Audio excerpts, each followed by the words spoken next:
Muchísimas gracias por continuar con nosotros aquí en esta segunda emisión de Señal Informativa y estamos con esta transmisión totalmente en vivo desde la Feria Internacional del Libro.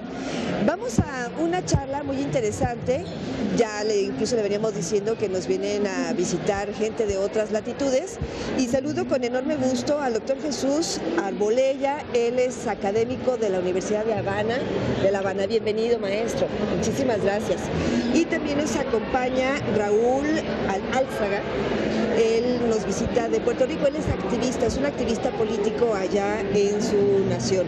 Y el libro es La Contrarrevolución Cubana en Puerto Rico y el caso de un joven asesinado, ahorita ustedes nos dan el nombre, un joven que fue asesinado hace mucho tiempo, 28 años, él en aquel entonces tenía 25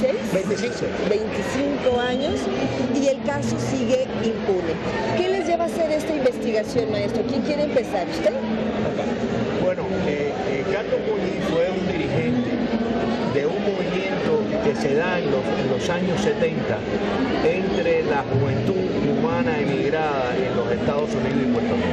Este es un movimiento de izquierda que se inserta a los procesos políticos y sociales que se dan en Estados Unidos y también a la lucha por la independencia puertorriqueña. Carlos era ambas cosas, era un dirigente de este movimiento y fue también un activo promotor de las luchas por la independencia de Puerto Rico. Carlos es asesinado por grupos terroristas de origen cubano en Puerto Rico en alianza con las autoridades puertorriqueñas, incluso con la policía, con el gobierno, con el sistema judicial y también con las autoridades federales de Puerto Rico. Nosotros, en primer lugar, en ese libro, lo que tratamos de demostrar a partir de los propios documentos norteamericanos, cuál fue esa conspiración que se dio entre estos factores para producir este hecho y otros hechos políticos. ¿Cuál fue el motivo? Ahí está. El motivo es que Carlos Muñiz aparece como referente de las luchas de estos jóvenes por restablecer las relaciones de Estados Unidos con Cuba y en defensa de la revolución cubana. Lo interesante es que el gobierno de Puerto Rico sirva de cobija a estos grupos terroristas de origen cubano, porque eso rompía toda la tradición histórica de las relaciones de Cuba con Puerto Rico. En este libro también pretendemos hacer un resumen de esas relaciones para demostrar que la contrarrevolución en Puerto Rico era una aberración política, que no se correspondía realmente con la historia de los dos países. Se hace un recuento, por lo tanto, de esas relaciones entre Cuba y Puerto Rico para demostrar que el hecho fundamental, o sea, la impunidad con que gozan estos elementos en Puerto Rico, solo se explica a partir del Estado colonial puertorriqueño. Y entonces esa es la razón por la cual ese asesinato no solamente se cometió, sino que ha resultado impune hasta estos días. Raúl tiene muchas más posibilidades de explicar, porque este libro parte de una investigación que él y Ricardo Fraga hicieron en Puerto Rico durante todos estos años, porque desde el día del asesinato de Carlos vienen ellos luchando con que se esclarezca el crimen y se haga justicia. De hecho, don Raúl, le quiero preguntar, ¿usted conoció a Carlos? Sí, nosotros estamos caminando juntos prácticamente desde 1973 y participamos juntos en las diferentes actividades, incluyendo la de propiciar los viajes a Cuba de los cubanos, que fue en sí el motivo que provoca que las organizaciones clandestinas cubanas que operaban en territorio norteamericano, inclusive operaban en México y en América Latina, trataran de asesinarlo para evitar que esos viajes se desarrollaran, algo que por supuesto no lograron, y la muestra de que no lo lograron es que ahora incluso recientemente hubo un acercamiento, aunque transitorio, entre Estados Unidos y Cuba. Nuestro interés es denunciar ante la opinión pública, incluso mundial, internacional, lo que normalmente para ustedes es algo común, que es el terrorismo de Estado, que es el asesinato extrajudicial, donde elementos de la policía y del gobierno conspiran para asesinar a una persona e incluso posteriormente conspiran para encubrirlo.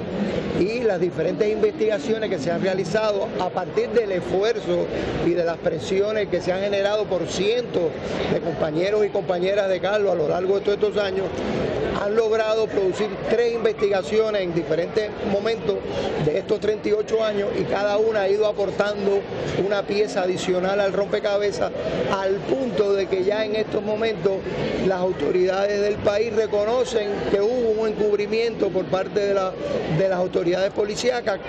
Que ya es una ganancia ese reconocimiento. Ya es una ganancia, aunque alegan que como ese tipo de conspiración prescribe, ese delito prescribe a cierto tiempo, pues ya no se puede acusar a esas personas que ya empiezan a ser identificadas. Y el segundo punto más importante de esta tercera investigación que está en curso es que ya por primera vez logramos empezar a identificar los posibles participantes directos del asesinato, porque hasta ahora, algunos de los cuales se mencionan indirectamente en el libro, pero que hasta ahora habíamos enfatizado en los conspiradores del asesinato, en los planificadores, tanto en el sector contrarrevolucionario cubano como en la policía, como en el gobierno de Puerto Rico. Y esto nos permite estar en una etapa superior. Y esto pues obviamente es para mantener la presión y la denuncia, porque todavía no hemos terminado. Yo siempre digo que este es un libro que tiene vida propia y que es actual, y el que está actualizado mientras no se esclarezca o mientras no se lleve a los culpables a la justicia. Es decir, tienen casi 3 décadas con estas investigaciones, con esta lucha, llevan estos avances como lo vienen señalando. ¿Cuál es el papel que viene haciendo el gobierno cubano? No, el gobierno cubano no jugó ningún papel en la producción de este libro. El problema es que este es un libro que en primer lugar es una deuda personal de nosotros, de ustedes, que conocimos a Carlos, que fuimos sus amigos, etcétera, con el caso de Carlos.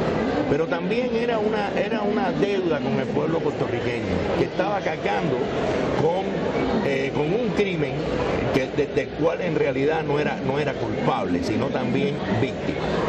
Vale decir que ya ahora, como casi siempre ocurre con el paso del tiempo, ya muy pocos jóvenes incluso conocen quién era Carlos Muñiz Varela. Pero el asesinato de Carlos tuvo profundas repercusiones en Estados Unidos, en Puerto Rico y en Cuba. Carlos es considerado un héroe en Cuba, hay escuelas que llevan su nombre, gente que se organiza a partir de la figura de Carlos. O sea, Carlos en México no es una figura conocida, pero en Cuba es una persona muy identificada, incluso por los jóvenes cubanos. De ahí, y además, Carlos también tenía un valor adicional en su gestión, en su actividad, y es que fue también un importante luchador por la independencia de Puerto Rico. Por lo tanto, también es arropado por las fuerzas independentistas puertorriqueñas, se considera también un militante de esa lucha, y de ahí la envergadura de esto. Nosotros tratamos de escribir este libro de la manera más asequible posible. En parte es una investigación policial, pero también es un libro histórico. Desafortunadamente el tiempo se nos agotó. 30 segundos. Solo recordarle que existe un documental en YouTube que se llama Recordando a Carlos, que dura 28 minutos, que fue un proyecto que se hizo mucho antes de este proyecto, pero que forma parte de todos los proyectos que se han venido desarrollando para lograr llegar hasta aquí y para lograr tener una posición mejor a la hora de presionar a las autoridades, tanto norteamericanas como puertorriqueñas, por el final del esclarecimiento de este asesinato. Ahí está la recomendación, puede buscar este video y puede venir a la Feria Internacional del Libro a conseguir precisamente en Amazon. Amazon, ahí tiene. Me da muchísimo gusto conocerles, les felicito por esa valentía que tienen para realizar esta investigación, y como decía el maestro, tenían una deuda o tienen una deuda con Carlos. Ayer tuve la oportunidad de platicar con Elmer Mendoza, mexicano él, y él dice que quizá es más importante la amistad que el amor. A un amigo no se le deja. Así es, ese ha sido el caso de Carlos, no solo para nosotros, para muchas. Muchas gracias. Muchas gracias. Ha sido un placer. Muchas gracias. Le dejamos como obsequio el libro para que tenga la oportunidad de leerlo. Ay, qué amable. Más adelante. Qué amable, muchas gracias. Regresamos en 2 minutos.